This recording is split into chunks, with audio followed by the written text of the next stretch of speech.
اس ملک میں یہ جو ظلم اور نا انصافیاں ہو رہی ہیں، اس کے اوپر اب ہم نے کون سی پولیٹیکل ایکٹیویٹی شروع کرنی ہے، اور میں ساری میری جو اس ملک میں یہ جو ظلم اور نا انصافیاں ہو رہی ہیں، اس کے اوپر اب ہم نے کون سی پولیٹیکل ایکٹیویٹی شروع کرنی ہے، اور میں ساری میری جو پولیٹیکل پارٹی ہے، میرے جو کارکن ہیں، ان کو اور میں پاکستانی عوام سے مخاطب ہونا چاہتا ہوں کہ اب اگلا راستہ کیا ہے، کیونکہ مجھے آہستہ آہستہ اب یہ یقین ہو گیا ہے کہ اس کے باوجود کہ ہمارا ملک کا آئین بڑے واضح طریقے سے کہتا ہے کہ الیکشن 90 دن میں ہونی ہے، یعنی جب ہم نے اپنی اسمبلیاں پنجاب کی اور پختونخوا کی، جب ہم نے اپنی اسمبلیاں ڈیزالو کی، تو ہم نے اس نالج سے کی کہ پاکستان کا جو آئین ہے وہ واضح کر دیتا ہے کہ 90 دن کے اندر الیکشن ہونے ہیں۔ 91 دن کا مطلب یہ کہ جو بھی گورنمنٹ ہے وہ غیر آئینی ہوگی، یعنی یہ جو چیف منسٹرز کیئر ٹیکر کے اپوائنٹ کیے گئے ہیں، 91 دن ان کے اوپر آئین کی وہ شک لگتی ہے جس میں یہ آئین کی خلاف ورزی کر رہے ہیں، تو وہ ساری جو سزائیں اس کے ساتھ ہیں وہ ان کے اوپر لاگو ہوتی ہیں۔ اور اس کے اندر جو الیکشن کمیشن ہے، جو چیف الیکشن کمشنر ہے، اس کا جو رولز اب تک سامنے آ رہا ہے کہ اس کے باوجود کہ اس کو پتہ ہے کہ پاکستان کا جو آئین ہے وہ 90 دن کے اندر الیکشن کروایا تھا جب ہماری اسمبلیاں ڈیزالو ہوئی، تو نہ گورنر نے ابھی تک اس کے اوپر چلا ہے، دونوں گورنرز نہیں چلے، نہ الیکشن کمیشن اس کے اوپر چلی۔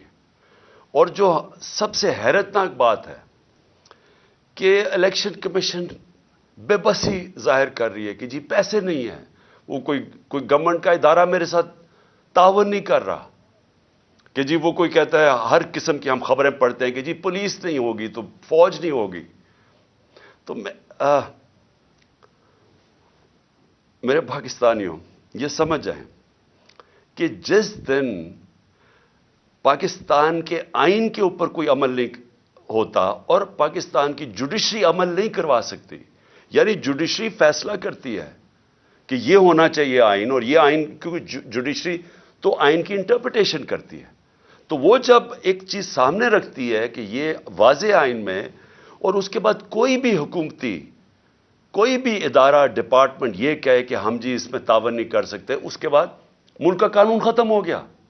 اس کا مطلب یہ کہ جب آپ کے ملک کے آئین کے اوپر پاکستان کی عدلیہ عمل ہی نہیں کروا سکتی، تو یہ سمجھ جائیں کہ اس سے بڑی بربادی ایک ملک کی نہیں ہو سکتی۔ جنگیں ہار کے ملک بچ جاتے ہیں، پھر سے کھڑے ہو جاتے ہیں۔ ایٹم بم، 2 ایٹم بم کے بعد ایک ملک 10 سالوں میں خوشحال ہو گیا۔ بم، جنگیں، زلزلے یہ تباہ نہیں کرتے ملک کو۔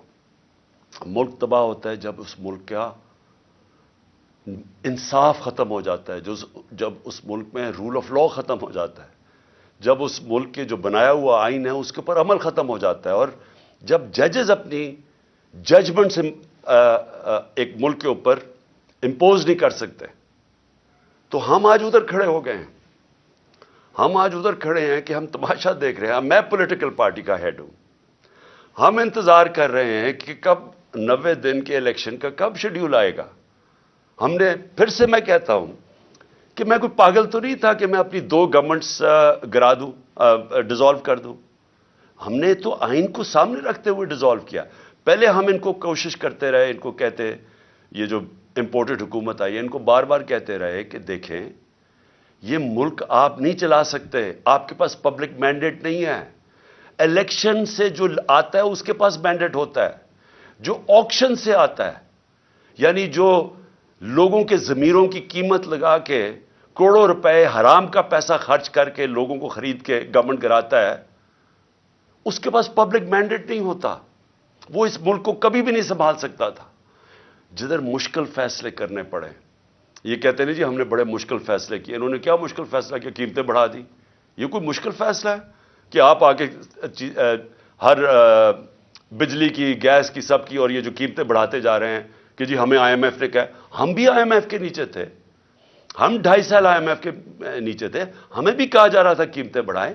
ہم نے اپنے ملک کی دولت بڑھائی، ہم نے ویلتھ کریشن کی، ہم نے وہ اپنے ملک میں زیادہ ڈالرز، تاریخ میں سب سے زیادہ ڈالرز لے کے آئے. ہم نے پوری کوشش کی کہ ہمارے ملک کی جب دولت بڑھے گی تو ہم قرضے واپس کریں گے. انہوں نے آ کے آئی ایم ایف کے کندھے پہ بندوق چلائی، ساری چیزیں مہنگی کر دی کہ جی آئی ایم ایف کہہ رہا ہے ہمیں، اور لوگوں کی کمر توڑ دی. اور جو آمدنی تھی جس سے ہم نے قرضے واپس کرنے تھے وہ سکڑ گئے. نہ ہماری ایکسپورٹس بھی نیچے آ گئی، ریمیٹنس بھی نیچے آ گئی، اب ٹیکس کلیکشن نیچے آئے کیونکہ انڈسٹری بند ہو رہی ہے. جو ہماری پیداوار تھی، جو کسانوں کا حال ہے، وہ اب کسانوں کی پیداوار جب نیچے آئے گی تو ہم نے قرضے واپس کیسے کرنے ہیں؟ حل یہ تو نہیں ہے کہ اور مزید اور قرضے لیتے جاؤ، حل تو یہ ہے کہ ملک کی دولت میں اضافہ کریں تاکہ ہم قرضے واپس کریں. تو ان کے لیے جو مشکل اب ہے گورنمنٹ کے لیے، وہ ایک ہی تھی کہ کسی طرح یہ ملک میں ری اسٹرکچرنگ کروا دے. جو کرائسس آتا ہے اس کے اندر ہم ملک کے اندر اصلاحات کر دیتے، ہم اپنی آمدنی بڑھانے کے وہ سارا جو گورننس سسٹم ہے وہ چینج کر دیتے. وہ یہ اب کر نہیں سکتے کیونکہ ان کے پاس مینڈیٹ بھی نہیں ہے، نہ ان کے پاس صلاحیت ہے.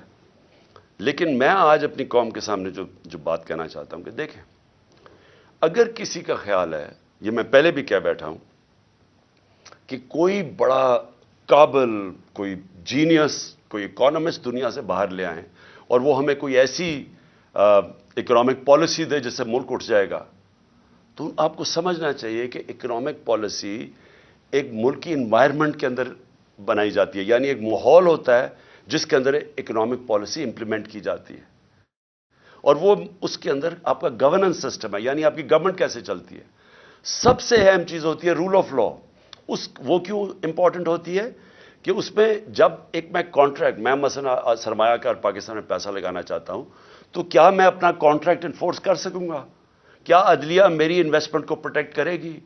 کیا ملک کے اندر کیا وہ رول آف لا یعنی قانون کو امپلیمنٹ کرنے کی کیا وہ صلاحیت ہے کہ مجھے اعتماد ہوگا کہ میں جب پیسہ لگاؤں گا تو اس کی حفاظت کی جائے گی؟ آج یہ حال ہے کہ جو لوگوں نے پاکستانی بینکوں کے اندر ڈالرز رکھے ہوئے تھے، آج ان کو ڈالرز نہیں مل رہے. یہ ان کو گارنٹی دی گئی تھی کہ آپ اپنے ڈالرز پاکستان میں رکھیں بینکوں میں اور ہم ان کی حفاظت کریں گے. آج وہ لوگ اپنے ڈالرز بینکوں سے نہیں نکال سکتے. یہ کانٹریکٹ جو سوشل کانٹریکٹ ہوتا ہے عوام میں اور حکومت میں، پہلے تو اس کی نفی کر کے رکھ دی ہے.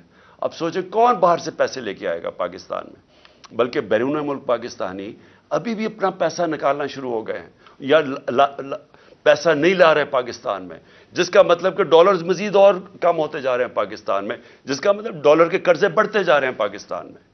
تو اس ماحول کے اندر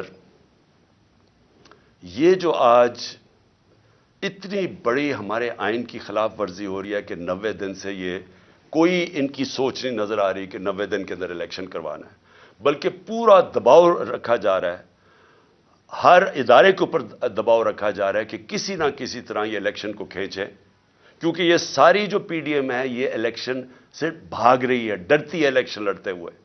ان کو پھر سے میں کہتا ہوں، یہ الیکشن سے گورنمنٹ میں نہیں بیٹھے، آکشن سے بیٹھے ہوئے ہیں. یہ ڈرے ہوئے ہیں الیکشن ہوگا یہ ہار جائیں گے. لہٰذا اس کا مطلب یہ ہے کہ آئین کی خلاف ورزی ہو جائے لیکن الیکشن نہ ہو. اور یا پھر یہ کوشش کر رہے ہیں جو میں نے بات شروع کی تھی کہ میں پارٹی کا ہیڈ ہوں، ہمیں ابھی تیاری ہونی چاہیے تھی الیکشن کیمپین کی، مجھے ابھی ٹکٹس فائنلائز کرنے چاہیے تھے لوگوں کے تاکہ وہ ہمارے سارے جو کینڈیڈیٹس اپنے حلقوں میں نکلیں، لیکن ابھی تک ہمیں ڈیٹ ہی نہیں مل رہی. اور یہ کدھر تک جائیں گے؟ کیا ان کا وہ خیال ہے جو انہوں نے کراچی میں کیا تھا کہ ڈیلے کرتے کرتے، ڈیٹس چینج کرتے کرتے آخر میں اتنا تھوڑا ٹائم دیا الیکشن سے پہلے کو کوئی کیمپین ہی نہیں کر سکا، کیونکہ یہ چاہتے تھے کہ ٹرن آؤٹ کم ہو. اگر لوگ کم نکلیں گے ووٹ ڈالنے کے لیے تو یہ سمجھتے ہیں کہ انہوں نے دھاندلی کر کے یہ الیکشن جیت سکتے ہیں. جو کراچی میں پیپلز پارٹی کا کراچی میں ووٹ بینک ہے ہی نہیں، کوئی پول سروے کر لیں، لیکن وہ الیکشن میں بڑا کارنامے دکھاتی ہے. وہ کیوں کرتی ہے؟ کیونکہ لوگ نکلتے نہیں، اور دھاندلی کا موقع مل گیا. ہماری جو تحریک انصاف کی کوشش، جو ہم 16 جولائی کا الیکشن جیتے، اس کے بعد جو ہم اکتوبر کے اندر نیشنل اسمبلی کے الیکشن جیتے، جو ہم 16 جولائی کو پروونشل اسمبلی کے پنجاب میں الیکشن جیتے، ہم کیسے جیتے؟ کیونکہ بڑا زبردست ٹرن آؤٹ ہوا. پبلک، وہ کبھی بائی الیکشن میں اتنی پبلک نکلی نہیں، اس لیے ہم جیت گئے. اور دھاندلی کے باوجود ہم جیتے. سب کوششیں کر رہے ہیں کہ اینڈ میں جا کے اگر الیکشن ہو بھی، پہلے تو کوشش ان کی ہے کہ الیکشن نہ ہوگا اگر اینڈ میں تو اتنی کم ٹائم ہمیں کیمپین کا ملے کہ یہ اس کم کیمپین کو استعمال کرتے ہوئے یہ الیکشن جیت جائیں. یہ اس وقت جو ان کی ہمیں نظر آ رہی ہے، ان کی پالیسی. اور میں اس لیے اپنی ساری قوم کو کہہ رہا ہوں کہ ہم، اگر یہ ان کا خیال ہے کہ ہم چپ کر کے ان کو الیکشن کو چوری کرنے دیں گے، یہ نہیں کر سکتے. اور یہ اگر ان کا خیال ہے کہ ہر حربہ استعمال کریں گے، اور پورا پریشر انہوں نے عدلیہ کے اوپر اب ڈال دیا ہے، ساری کوشش یہ ہے کہ کسی طرح الیکشن آگے جائے، تو اس کے اوپر ہم نے فیصلہ کیا ہے کہ ہم یہ جو ابھی میں تحریک اناؤنس کروں گا، ہم اس میں اب نکلنے لگے ہیں. میرا ذرا دوسرا اسی کا پہلو، اب میں جو اگلا پہلو لانا چاہتا ہوں کہ دیکھیں، ہم جو یہ پچھلے 10 مہینے میں ہم نے دیکھا ہے کہ پاکستان کی تاریخ میں اس طرح انسانوں کی بنیادی حقوق کی کبھی ایسی خلاف ورزی، پامالی نہیں ہوئی جو آج ہے. کبھی اس طرح بے شرمی سے، یعنی اسٹیٹ پاور استعمال کی گئی سیاسی مخالفین کے خلاف جو اب ہو رہا ہے. میں نے اس کی کئی مثالیں میں کئی دفعہ بتا چکا ہوں کہ جو شہباز گل سے شروع ہوا تشدد، اس کو ننگا کیا گیا، اس سے جو ظلم کیا گیا جیل میں، چیزیں کبھی اس ملک کی تاریخ میں نہیں ہوئی کہ ایسی بلیک میلنگ اور ایسا اس ملک میں نہیں ہوا. اور اس کے بعد جو فواد چودھری کو اٹھایا، شیخ رشید کو اٹھایا، لیکن جو صحافیوں سے ہوا، میں اس لیے بار بار کہتا ہوں کہ یہ سارا کنیکٹڈ ہے. منہ بند کروانے کے لیے، بلیک میل کرنے کے لیے ساری کیمپینز کی گئی. ارشد شریف سے جو ہوا ہے، یعنی میں ارشد شریف کا اس لیے کہتا ہوں کہ اس طرح کی تو ہم نے کبھی سوچا بھی نہیں، تصور بھی نہیں کیا تھا کہ اس طرح کے ایک پاکستان کے بیسٹ، بہترین انویسٹیگیٹو جرنلسٹ سے جو اس کے اوپر FIRs کاٹی گئیں، اس کو ملک سے باہر پھر دھمکیاں دی گئیں، اور وہ دیکھیں اس کو کہ ایسا وہ ایک مجاہد جو کھڑا رہا، رائے حق پہ کھڑا رہا، اور پھر اس کو جو قتل کیا گیا کیریا میں. یعنی اس طرح کی میرے ہوتے ہوئے تو کوئی میں نے مثال نہیں دیکھی. حالانکہ میں نے جنرل مشرف کا مارشل لاء دیکھا، وہاں کبھی اس طرح کی حرکتیں نہیں ہوئی جو اس 10-11 مہینوں میں ہوئی. اور اس کے بعد میں اور بھی کنٹرول کر لیں گے ملک کو، جس طرح ہم بھیڑ بکریاں ہمیں مار مور کے تو ہمیں ساروں کو کنٹرول کر لیں گے. یہ سارا ہو رہا ہے اس کے پیچھے. میں اس کے اوپر خاص توجہ ذرا دینا چاہتا ہوں کہ میری جو JIT ہے، میں یہ اس لیے آپ کے سامنے رکھ رہا ہوں کیونکہ میں یہ بار بار لوگوں کے سامنے اس چیز کو لے آیا ہوں. اس سے پہلے میں صرف کہنا چاہتا ہوں کہ 13 کی رات کو ایک ملتان کے اندر پیپرز درج کروانے کا جو ٹائم تھا، اس ایک انسیڈنٹ ہوتا ہے. نون لیگ کے اور تحریک انصاف کے کارکنوں میں کوئی تھوڑی جھڑپ ہوتی ہے. اسی دن رات کو نون لیگ کے کارکنوں کو کچھ نہیں کہا جاتا، 1-2 کے اوپر FIR کاٹ دیتی، ان کو کچھ نہیں کہا جاتا. 20 تحریک انصاف کے کارکنوں کے گھروں میں اس دن ساری رات 2-2, 3-3 بجے گھروں میں گھسے. وہاں نہ چادر اور چار دیواری کی نہ انہوں نے پرواہ کی. جس طرح 25 مئی میں انہوں نے کیا ہمارے ساتھ، MPs کے گھروں میں گھسے 2-2, 3 بجے. بھئی آپ پولیس ہیں، یہ پولیس سے یہ کام کروایا جا رہا ہے، تو لوگ پولیس سے نفرت کریں گے یا نہیں کریں گے؟ کون سی دنیا کی پولیس یہ کرتی ہے؟ ڈاکوؤں کی طرح لوگوں کے گھروں میں گھساتے ہیں 3 بجے، اور وہاں جا کے عورتوں کے سامنے، ان کی فیملیز کے سامنے وہاں خوف پھیلاتے ہیں اور ڈراتے ہیں، دھمکاتے ہیں، چیزیں توڑ کے چلے جاتے ہیں. یہ کون سی دنیا میں ہوتا ہے؟ اور کدھر ہے انسانوں کے؟ اور یہ کون ہے؟ یہ پولیٹیکل ورکرز ہے. انہوں نے کون سا جرم کیا ہے کہ یہ جو 25 میں کون سا جرم کیا تھا کہ جو انہوں نے جس طرح کا ظلم کیا؟ اور آج دیکھیں کہ یہ جو کیئر ٹیکر گورنمنٹ جو ہوتی ہے نیوٹرل، اس کا مطلب ہوتا ہے کہ یہ بالکل غیر جانبدار ہوتی ہے. کیئر ٹیکر گورنمنٹس ایسی بٹھائیں جو ہمارے سخت مخالف، جس طرح یہ چیف منسٹر پنجاب کا بٹھایا ہوا ہے، اس کی چینل دیکھ لیں، یہ ہمارا بدترین مخالف ہے اور آصف زرداری کا بغل بچہ ہے. اس کو لا کے یہاں بٹھایا گیا، اور وہ آدمی جو کہ جس کا کردار مشکوک ہے، جس نے نیب میں سیٹلمنٹ کی ہوئی ہے، یعنی کرپشن کے اندر پیسے دیے ہوئے ہیں، اس کو اوپر لا کے بٹھا دیا. اس نے سارے وہ آفیسرز، ہم نے 23 آفیسرز کی لسٹ دی کہ انہوں نے ہمارے اوپر 25 مئی پر تشدد کیا ہے، ان میں سے 16 کو یہاں واپس لا کے بٹھا دیا اور اہم پوزیشنز پہ بٹھا دیا. اور انہوں نے پھر جو کیا ابھی سے آتے ساتھ ہی، یعنی ہمیں ہے کیئر ٹیکر گورنمنٹ جو ہم نے والنٹیرلی اپنی گورنمنٹس ڈیزالو کی. آنی چاہیے تھی کیئر ٹیکر جو نیوٹرل ہونی چاہیے تھی، ہمارے مخالفین کو اوپر بٹھا کے. اور وہ ہراساں ہو رہا ہے اس وقت. ہمارا علی سائی ہیں، میں ذرا ایک اور آپ کے مثال، علی سائی ہیں داماد چیف جسٹس پنجاب کے، لاہور ہائی کورٹ کے. اس کے اوپر پہلے کسی آدمی کو پکڑا، اس کو بند کیا، اس کے اوپر تشدد کیا، اس سے کیس بنایا اس کے خلاف، اور اب اس کو نیب میں بلایا جا رہا ہے.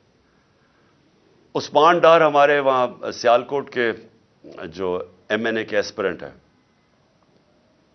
ایک آدمی کو پکڑا، وہ حالانکہ اس کی کوئی پوزیشن نہیں تھی، اس کو پکڑا، اس کو کہا اس کے خلاف کیس بناؤ، تم سٹیٹمنٹ دو اس کے اگینسٹ.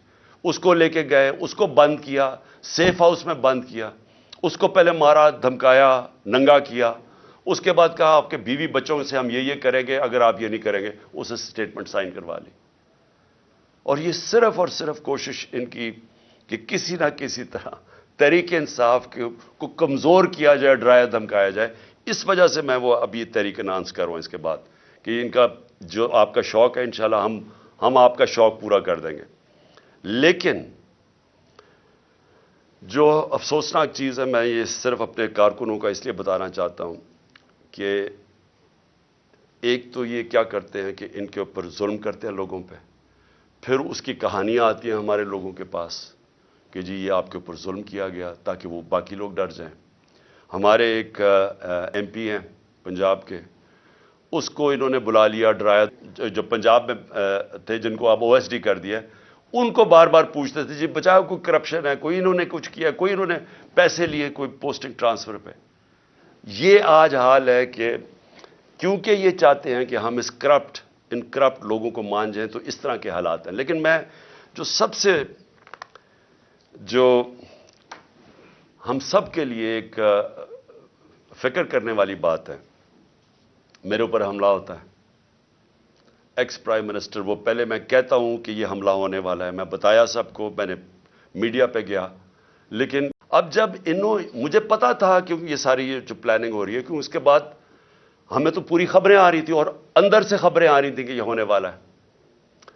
تو جب یہ ہوا، جب میرے پر وہ وزیر آباد میں انسیڈنٹ ہوا، تو میں اس کے اوپر ہم کافی بات چیت کر چکے ہیں کہ انہوں نے ایک دم کہہ دیا کہ ایک شوٹر ہے. جو جے آئی ٹی بیٹھی اس نے تھوڑی دیر کے بعد ثابت کر دیا 3 شوٹر تھے. اس کا فرینزک تھا بھی، 3 جگہ سے گولیاں، وہ خول ملے گولیوں کے. اور وہ جو سارا بیانیہ تھا کہ ایک شوٹر نے اور دینی انتصاب پسند نے کیا، وہ سارا ختم ہو گیا. اس کے بعد وہ جے آئی ٹی، میں بھی صرف آپ کو یاد کراؤں کہ جو پنجاب کی بنائی ہوئی جے آئی ٹی، اس میں نہ پنجاب کا جو ڈی پی او تھا گجرات کا، جس نے ویڈیو بنائی تھی، نہ وہ پیش ہونے کے لیے تیار، نہ وہ اپنا فون دینے کے لیے تیار، اور نہ تیار ہوئے کہ نہیں ہم نہیں آپ کو، نہ وہ پیش ہونے کے لیے آیا وہ جو سی سی پی او تھا، اور نہ ہی انہوں نے اپنا فون دیا. یعنی پنجاب گورنمنٹ کی جے آئی ٹی کی انہوں نے خلاف ورزی کی. میں یہ پھر رول آف لا پہ آ رہا ہوں کہ یہ جب اس طرح ہونا شروع ہو جائے تو گورنمنٹ تو ختم ہو جاتی ہے. سٹنگ گورنمنٹ ایک تفتیش کر رہی ہے، جس پارٹی کی پاور میں ہے گورنمنٹ، اس پارٹی کے سربراہ کے اوپر قاتلانہ حملہ، اس کے اوپر پولیس والوں نے منع کر دیا. پھر جے آئی ٹی جو بنی، اس کے 4 ممبرز نے جا کے ایک دم جے آئی ٹی کے خلاف بیان دے دیا. پروسیکیوٹر جنرل نے پھر ان 4 کے اوپر تفتیش کی اور ان کے اوپر ایکشن لینا چاہیے، انہوں نے جان کے سیبوٹیج کیا. کس کے کہنے پہ یہ ہو رہا تھا؟ اپنے سربراہ کے اوپر جو اس گورنمنٹ کا پارٹی کا ہیڈ تھا اس کو انصاف نہیں دے سکے تو باقیوں کو کیا انصاف دینا تھا اس گورنمنٹ نے؟ کس کی بات سن رہے تھے؟ اور اب آپ سنیں کہ اس کے بعد اب کیا ہوتا ہے. کیئر ٹیکر گورنمنٹ آتی ہے. کیئر ٹیکر گورنمنٹ کا صرف کام الیکشن کروانا ہے. آن گوئنگ انویسٹیگیشن ہے جے آئی ٹی کی. جے آئی ٹی نے فائنڈنگز سامنے آ گئی. کیئر ٹیکر گورنمنٹ آ کے جے آئی ٹی کو پہلے تو روک دیتی ہے. پھر وہ جو آفیسر کام کر رہا ہوتا ہے اس کے اوپر اس کو او ایس ڈی بنا دیتی ہے. ریکارڈ سیز کر لیتی ہے. اب یہ ذرا سنیں, ریکارڈ سیز کرتی ہے تو یہ آج ہوتا کیا ہے؟ عدالت پہلے تو وہ جو جے آئی ٹی کی تفتیش ہو رہی ہوتی ہے اس کے اندر جب وہ کیس لگتا ہے پچھلی باری تو وہ کہتے ہیں جی ہمارے پاس تو ریکارڈ ہی نہیں, اور وہ ریکارڈ ہی نہیں دے رہا. اینٹی کرپشن کے نیچے جو اپنا آدمی اینٹی کرپشن کے اوپر یہ لے کے آتے ہیں, اپنے کا مطلب شہباز شریف کا آدمی, وہ ہمیں ریکارڈ ہی نہیں دیتا. یعنی جے آئی ٹی کو جو عدالت کے سامنے وہ ریکارڈ ہی نہیں دیتا جو اس کے پاس ریکارڈ پڑا ہوتا ہے. پھر وہ جو عدالت اسے کہتی ہے, اینٹی ٹیررزم کورٹ جو گجرانوالہ کا ہے, وہ آرڈر کرتا ہے ڈی جی کو کہ ریکارڈ پروڈیوس کرے, ہمارے سامنے ریکارڈ لے کے آؤ. پہلے وہ ریکارڈ نہیں لے کے آتا, پھر دوسری 2 پروسیکیوٹرز جاتے ہیں اینٹی کرپشن میں وہ ریکارڈ لینے. جب وہ وہاں جاتے ہیں تو پتہ چلتا ہے کہ صرف 11 صفحے رہ گئے ہیں, سارا ریکارڈ جے آئی ٹی کا غائب ہو گیا, اور صرف اس میں سے 11 صفحے رہ گئے. چن کے وہ 11 صفحے جن کا کوئی بے معنی ہے. یعنی جے آئی ٹی کو سیبوٹاج کر دیا گیا اس نئی گورنمنٹ نے. اور پھر سنیں ذرا, اب میں ذرا پورا اس کو سمجھاؤں اب یہ کیا ہوا ہے. ایک جو ہوتا ہے جس کو جیل میں رکھا ہوتا ہے اس کی بیل ہو جاتی ہے, یعنی 2 آدمی جیل میں, ایک کو بیل ہو جاتی ہے. اور کیونکہ ہمارا کیس نہیں رجسٹر کرتی, کیونکہ پولیس میری ایف آئی آر نہیں رجسٹر کرتی, اور پولیس اپنی ایف آئی آر لے کے آتی ہے جس میں پولیس کہتی ہے ایک شوٹر ہے, جو جے آئی کا جو تفتیش ہوتی ہے اس میں پتہ چلتا ہے 3 شوٹر ہے, تو ان کی ایف آئی آر تو بے معنی ہوگی نا. تو اب یہ سچویشن کیا ہے کہ آج جو میرے اوپر حملہ ہوا تھا اور جو اتنی دیر کی تفتیش ہوئی تھی, پہلے انہوں نے میرا جب ایف آئی آر بھی نہیں کاٹی, اتنی تفتیش کے بعد آج کیا سامنے چیز آتی ہے کہ جو ریکارڈ تھا وہ جان کے انہوں نے ختم کیا, سیبوٹاج کیا. اس سے کیا چیزیں سامنے آتی ہیں؟ اور جو میں نے پہلے دن کہا تھا کہ چیف جسٹس صاحب آپ سنیں اس کو کیونکہ مجھے انصاف نہیں ملے گا, وہ ثابت ہو گیا. کوئی انصاف ملنے کی اب توقع نہیں ہے کیونکہ انہوں نے سارا ریکارڈ غائب کر دیا. اور یہ کیوں کیا؟ کیونکہ ان کو پتا تھا کہ انہوں نے پکڑے جانا ہے. اس میں یہ ساری کڑی انہی کی طرف جا رہی تھی. اور اس سے یہ ثابت ہوتا ہے کہ جب مجھے عدالتیں بلاتی ہیں کہ جی آپ آ کے اپیرنس کرو, میرا سوال یہ ہے کہ میرے اوپر جب حملہ ہوا تھا تو میں تو اس سے 2 مہینے پہلے کہہ رہا تھا کہ میرے اوپر حملہ ہونے والا ہے. میں نے تو یہ بھی بتا دیا تھا کہ دینی انتہا پسند کے نام پہ میرے اوپر حملہ ہوگا. مجھے تو کسی نے نہیں بچایا, نہ کسی نے میری کوئی پرواہ کی کہ اس کے اوپر ایک اور یہ ثابت ہو گیا جے آئی ٹی سے. میں اگلی بات کرنا چاہتا ہوں بس آخر میں. رانا ثناء اللہ نے بڑے زوروں شوروں سے کہا کہ جناب کہ میں نے یہ ایک میرے پاس آڈیو ہے کسی جج صاحب کے اوپر, امپلائی کر رہا تھا جج صاحب کے اوپر. 1996 میں جب بے نظیر کی حکومت گرائی گئی تو وہ ذرا ججمنٹ دیکھ لیں جس میں فاروق لغاری نے جب جو گورنمنٹ گرائی تو اس کے اندر ایک سب سے بڑی وجہ کیا تھی کہ بے نظیر گورنمنٹ کو انہوں نے کہا کہ یہ ثابت ہو گیا کہ یہ مخالفین کے ٹیلی فون کو ٹیپ کرتا ہے, اس لیے اس کو جانا پڑا. تو یہ تو خود ہی انٹیریئر منسٹر نے کہہ دیا ہے کہ ہم فون ٹیپ کرتے ہیں. اس کے اوپر ان کی گورنمنٹ جانی چاہیے. میں یہ سمجھتا ہوں کہ یہ جو طریقہ کار اس مافیا کا ہے, کیونکہ یہ پولیٹیشنز نہیں ہیں, مافیاز یہ چیزیں کرتے ہیں انصاف سے بچنے کے لیے, بلیک میل کرنے کے لیے. میرے اوپر بھی کہا جی میری ٹیپیں میں نے رکھی ہوئی ہیں. میں ایز پرائم منسٹر میں نے عدالت میں بتایا ہوا ہے کہ میری پرائم منسٹر کی سیکیور لائن سے میری وہ مجھے انہوں نے میں اب اپنی عدلیہ سے کہنا چاہتا ہوں کہ یہ تو ملک کو بالکل ہی، یعنی آپ پہلے تو یہ جو عدلیہ فیصلہ کرتی ہے اس پہ نہیں چلتے. فواد چودھری کو وہ ہائی کورٹ کے جج بلاتے گئے کہ ان کو پیش کرو میرے سامنے، اور آئی جی لے کے اس کو اسلام آباد چلا گیا. بار بار ان کو کہا گیا، 3 دفعہ جج نے کہا کہ میری عدالت میں پیش کرو، وہ اسلام آباد چلا گیا. تو اگر آپ یہ کریں گے، پہلے تو ان کی ججمنٹس پہ نہیں مانیں گے، اور پھر اس کے بعد ان کو بلیک میل کرنے کے لیے یہ حرکتیں کریں گے، تو ملک میں قانون تو ختم ہو گیا. تو اس لیے یہ جنگ ہے پاکستان کی. یہ جو جنگ میں آپ کو حقیقی آزادی ہے کیا؟ حقیقی آزادی ان قوموں کو ملتی ہے جس ملک میں قانون کی حکمرانی ہوتی ہے، رول آف لا ہوتا ہے، جو لوگوں کے فنڈامنٹل رائٹس پروٹیکٹ ہوتے ہیں، جدھر انویسٹر، سرمایہ کار، ان کو اعتماد ہوتا ہے ایک سسٹم کے اوپر، وہ قومیں خوشحال ہوتی ہیں. تو جس قوم میں ججز کی ججمنٹ ہی نہیں ہو رہی، مجھے بتائیں کون سا انویسٹر آئے گا پاکستان میں؟ کون اس سسٹم کے اندر بلیو کرے گا کہ وہ جب یہ دیکھ رہا ہے کہ جج فیصلہ بھی کر دے تو اس کا کوئی مجھے فائدہ نہیں ہوگا؟ کون آئے گا انویسٹ کرنے؟ اور یہ سب سے بڑی وجہ یہ ہے کہ ہمارا ملک آگے نہیں بڑھ رہا. یہ جو آپ دیکھ رہے ہیں نا موجودہ حالات، یہ حالات تو ایک بیماری کے سمٹمز ہیں. یہ جب ایک پھوڑا نکلتا ہے تو کینسر کی وجہ سے نکلتا ہے، اندر سے تو کینسر ہو. یہ کینسر یہ ہے کہ یہاں قانون نہیں ہے یا انصاف نہیں ہے. اس کی کینسر کی وجہ سے قبضہ گروپ بھی پھر رہے ہیں پاکستان میں، کمزوروں کی زمینوں پہ قبضہ کرتے ہیں. اس کینسر کی وجہ سے طاقتور ڈاکو NRO لے لیتے ہیں، اربوں روپے کی اپنی کرپشن معاف کر دیتے ہیں. کمزور صرف جیلوں میں جاتا ہے کیونکہ انصاف نہیں ہے. یہ جنگ ساری حقیقی آزادی کی انصاف کے لیے. یہ جو 26 سال پہلے میں نے اپنی زندگی میں سفر شروع کیا تھا، انصاف کی تحریک، یہ صرف اور صرف یہ مسئلہ ہے پاکستان کا. اس لیے آج ہم سب کو قانون کی حکمرانی کے ساتھ کھڑا ہونا چاہیے.